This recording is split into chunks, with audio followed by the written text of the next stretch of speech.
વાત કરીએ તળાજાની. તળાજાના ઈસમ દ્વારા બોગસ લાયસન્સ કાઢવામાં આવ્યું. ઊંચા કોટડા ગામના યુવાનને વાહન ચલાવવા માટે લાયસન્સની જરૂર હોય તેણે તળાજાના એક યુવકનો સંપર્ક કર્યો હતો. આ યુવકે રોકડા રૂપિયા લઈ લાયસન્સ કાઢી આપ્યો હતો. બાદમાં યુવકને ખબર પડી કે લાયસન્સ નકલી છે, જેને લઈ દાઠા પોલીસમાં ફરિયાદ કરતા ભાવનગર એલસીબી પોલીસ દ્વારા આરટીઓ પાસેથી લાયસન્સની ખરાઈ કરાવી હતી, જેને આજે 1 માસ થવા આવ્યો છે.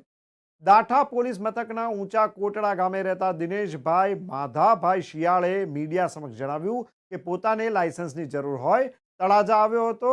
જેવી નામના યુવકને મળ્યો હતો. તેને લાયસન્સ કાઢી આપવા લાયસન્સમાં જૂના ફોન્ટ અને ચિપ લગાવાઈ હતી. આરટીઓ કચેરીના વિશ્વજીતસિંહ સરવૈયાએ જણાવ્યું કે જે લાયસન્સ કાઢવામાં આવ્યું છે તે સરકાર માન્ય નથી, એવું એટલે સાબિત થાય છે કે 2023 બાદ ચિપ્સવાળા લાયસન્સ બનાવવાના બંધ કર્યા છે. જે ફોન્ટનો ઉપયોગ છે તે આરટીઓ માન્ય લાયસન્સના નથી.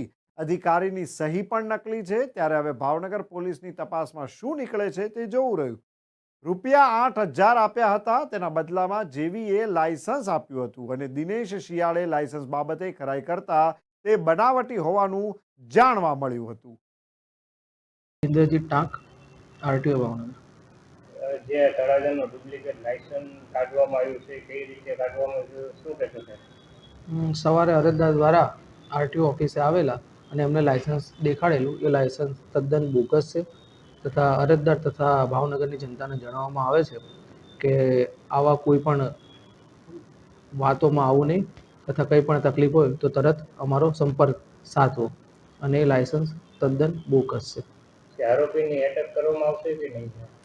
એ તો પોલીસનું કામ છે. એમને એફઆઈઆર નોંધાવશે, પછી જે પણ કાર્યવાહી કરવામાં આવશે એ પોલીસ લેવલે કરવામાં આવશે.